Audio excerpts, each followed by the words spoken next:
Saudara-saudariku yang terkasih, salam damai sejahtera, horas berkah dalam. Kita berjumpa dalam belajar Alkitab sambil merenung. Tema kita kali ini, kalau kamu tetap bertahan, kamu akan memperoleh hidupmu.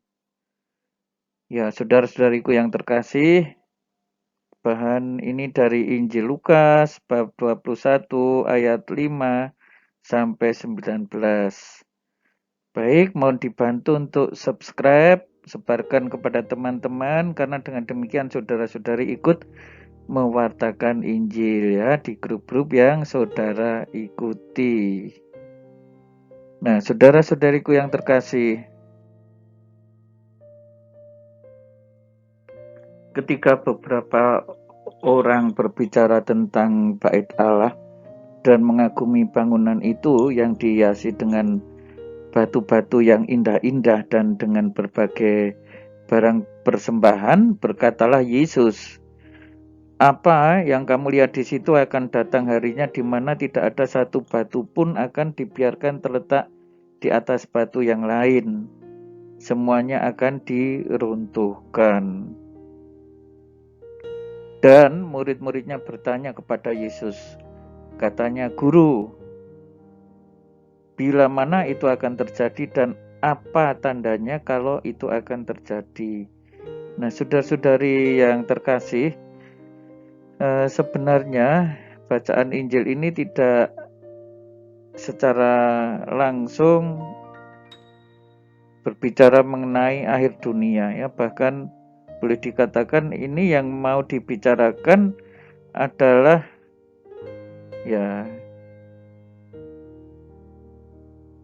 tempat ibadah Yahudi, bait Allah.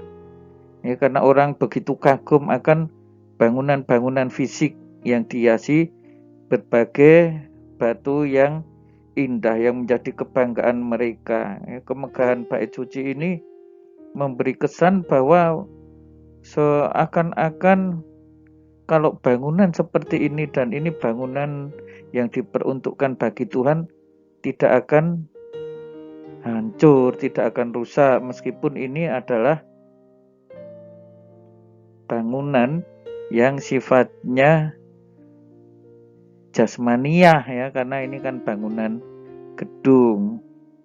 Nah, Yesus menyatakan hal yang sangat kontroversial, yaitu bahwa bangunan itu tidak akan berdiri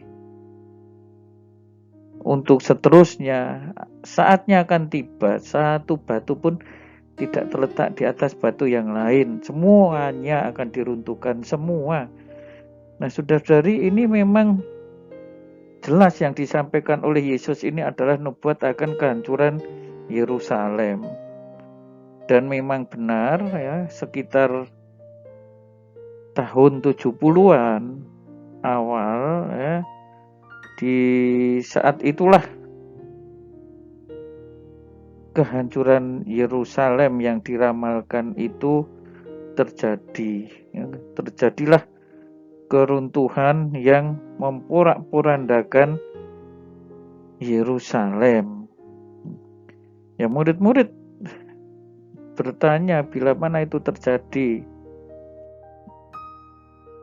Waspadalah supaya kamu jangan disesatkan, sebab banyak orang akan datang dengan memakai namaku dan berkata, akulah dia dan saatnya sudah dekat.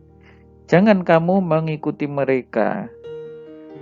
Nah, di sini perlu waspada ya, bahwa pada saat itu akan muncul semacam nabi-nabi palsu yang meramalkan ini itu, waktunya sudah dekat dan seterusnya, bahkan mengaku memakai nama Tuhan.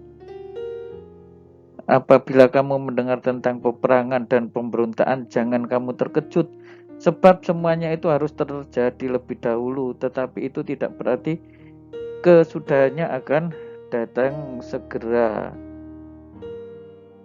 Ia berkata, bangsa akan bangkit melawan bangsa dan kerajaan melawan kerajaan. Apa yang diramalkan oleh Yesus ini memang terjadi kemudian, dan akan terjadi gempa bumi yang dahsyat, dan di berbagai tempat akan ada penyakit sampar, kelaparan, dan terjadi juga hal-hal yang mengejutkan dan tanda-tanda yang dahsyat dari langit. Ya, boleh dikatakan ini semuanya menjadi tanda-tanda fisik, ya. Ada penyakit, ada kelaparan, dan seterusnya. Ya, ini kan menggambarkan penderitaan manusia. Tetapi sebelum semuanya itu, kamu akan ditangkap dan dianiaya. Jadi memang ngeri sekali dalam situasi perang, dalam situasi di mana penyakit datang, di mana orang kebingungan karena Mesias palsu dan seterusnya. Malah murid-murid Yesus akan ditangkap, murid-murid Yesus akan dianiaya. Kamu akan diserahkan di rumah ibadat dan penjara-penjara. Ya, jadi rumah ibadat bahkan menjadi pengadilan, dan juga kemudian orang dipenjarakan. Kamu akan dihadapkan kepada para penguasa, pada raja-raja, hanya karena ikut Yesus.